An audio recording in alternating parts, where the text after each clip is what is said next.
With us now is Dr. Geoffrey Broderick, and we're going to be talking about compassion for pets. Welcome to the show. How are you? Thank you, Donna. I'm great. I'm fantastic, actually. What was your first pet? My first pet was a cat named Okay. Pussy Willow. Yep, that was my first cat.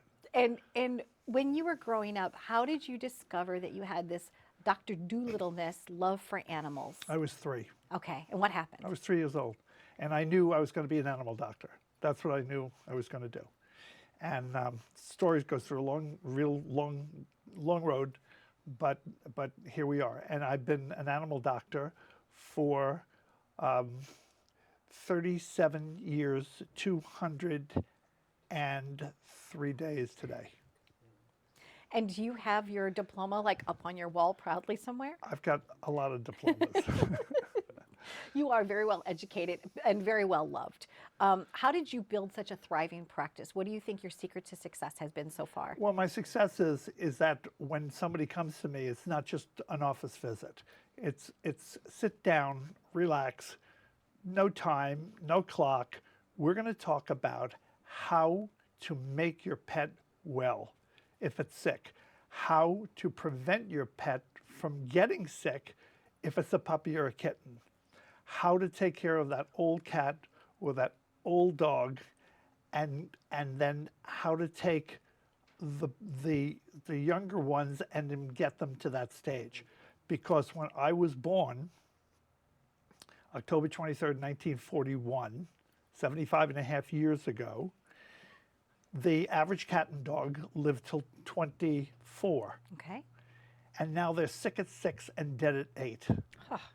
And so what I do is I have the people sit down because they're expecting an 8-minute office visit, and that doesn't happen with me. So I sit down, we're going to be here for a half an hour, just relax, and we're going to talk about what to do and what not to do. And what not to do is feed the pet food. You have cornucopia. I have And that's why cornucopia. you created something that would save pets' lives. Right, but it's not pet food, it's food for pets, which is a whole different thing, and it's everything in is organic, and they don't get sick, and they live, well, the average pet in the United States is sick at 6 and dead at 8. My lifespan right now of these animals surpasses 18. So we're right now at 120% increase in lifespan than what it is out there on a national average. And I practice all over the United States by phone, and I practice in Huntington personally. Yes, you have this, in Southdown, you have this amazing location, so people can come in there, and they can purchase cornucopia food there, or online, or they could call you, and you'll do like a mail order shipment to them. We do it, we ship it in different parts of the world, but mostly in the United States and Canada. Now, cornucopia makes you think of Thanksgiving, Yep. right? And it makes you think of bountifulness. Yep. And that's what you're providing. Yeah. Your food has bounty in it. And we're thanking those animals who are the only ones in some family that provide unconditional love. So why would you take somebody that gives you unconditional love, which may be the only one in the family that gives you unconditional love, and feed them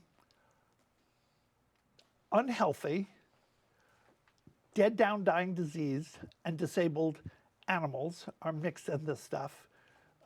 Ingredients that are toxic, and that's what causes the animals to die so young. And they've died off in my 75 years. I could see them dying off, and now I can see them coming back because we provide the alternative. It's not just writing Compassion for Pets, it's not just writing a book or being there, it's providing the alternative. And that's what I do with Cornucopia. I provide an alternative where these animals, I mean, you can see the difference in 3 weeks. 3 weeks. And instead of spending thousands and thousands and thousands of dollars, which happens because every other dog dies of cancer, and every other dog dies of diabetes. Every other cat dies of cancer, and every other cat dies of diabetes. There are other things. There's heart disease and kidney disease and all that kind of stuff, and liver disease mixed in from all the toxins that are in the food. But we get rid of all that. We change that, and we teach the people how to feed, because you were told not to do this. Don't feed the cat off the table because it's bad, bad, bad. And don't feed the cat table scraps. It's bad, bad, bad. Well, it's not bad, bad, bad. So we were all taught misinformation, and we were taught as veterinarians to pass on the misinformation by the pet food cartel. So the pet food cartel rules, and in human medicine, the drug company rules. And so it's horrible. It's horrible. So why not give the pet what you feed your other children?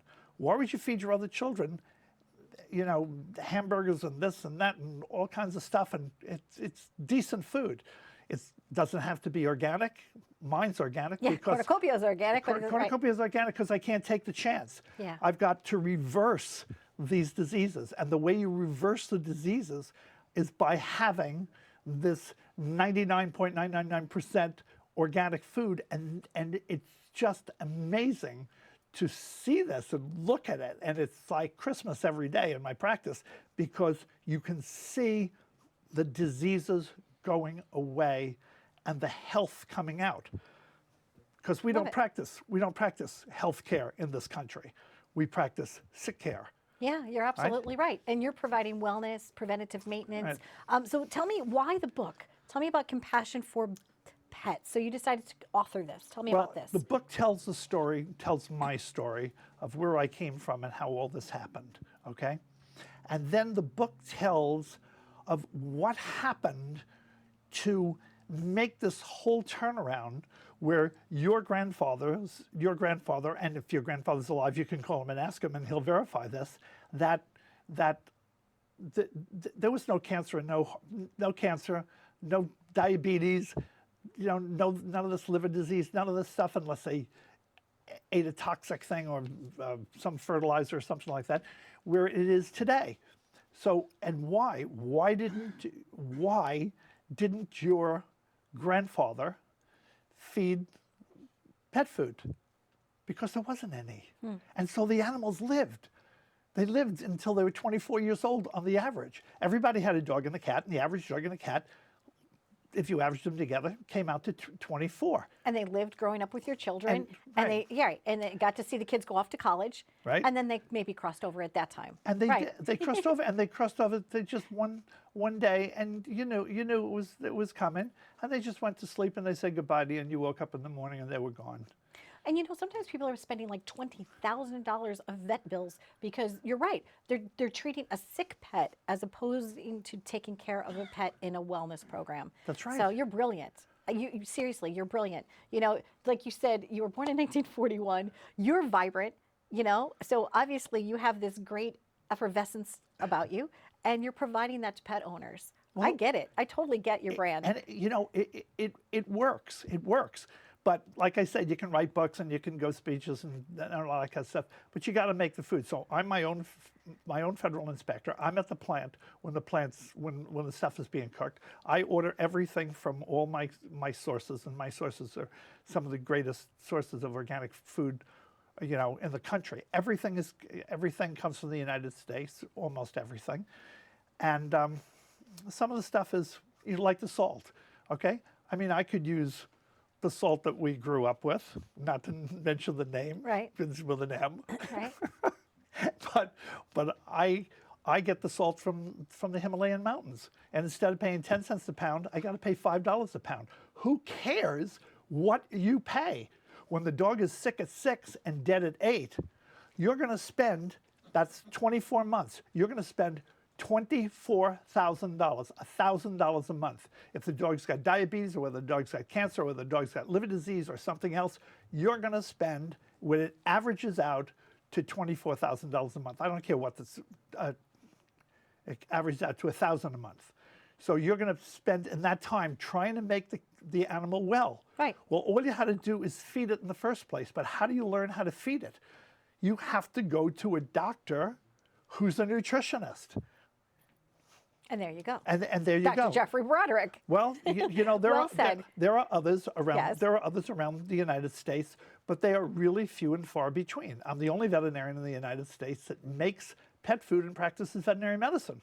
For instance, they would just, guys in the pet food industry, they don't have to practice veterinary medicine. I mean, the pet food industry is so lucrative, and that's why it's so much garbage.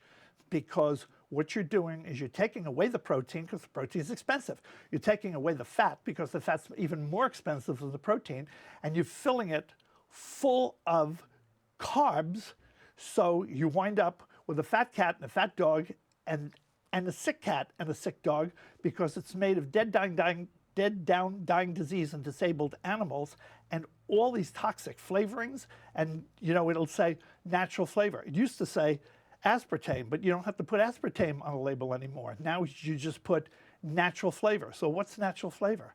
Nobody knows what natural flavor is. So the book tells you how to figure all this stuff out and what it is, and then there are nutritionists, I don't know how many per state, not very many, but you have to seek them out. So wherever you are in the United States, you can find us. Yes, that's what I was just going to say. Yeah, They can find you. Right, you can find a veterinarian that specializes in this. Because notice that a veterinarian doesn't eat the food they sell, right? Nobody's going to eat that stuff. Right. Okay. But you could. It's food for pets. And then in the meantime, you find people telling people not to feed the animal off the table. So you take the table food that's good for them, different for cats and dogs, and then you feed my food, which is the only pet food in the United States for cats and dogs, in one can. And you mix the two together. So you have our grandparents' paradigm and my paradigm. And in 3 months, you have a whole different animal and a tremendous decrease in veterinary bills. And pet mortality. Including mine. Including yours. Yeah. Thank you, doctor. Thank you for being here. My pleasure. If you love your pet, if you're thinking about getting a pet, maybe research this even before you buy a pet, so that your pet can give you lots of love, lots of unconditional love from here for a long time. Thanks for watching. Live it up.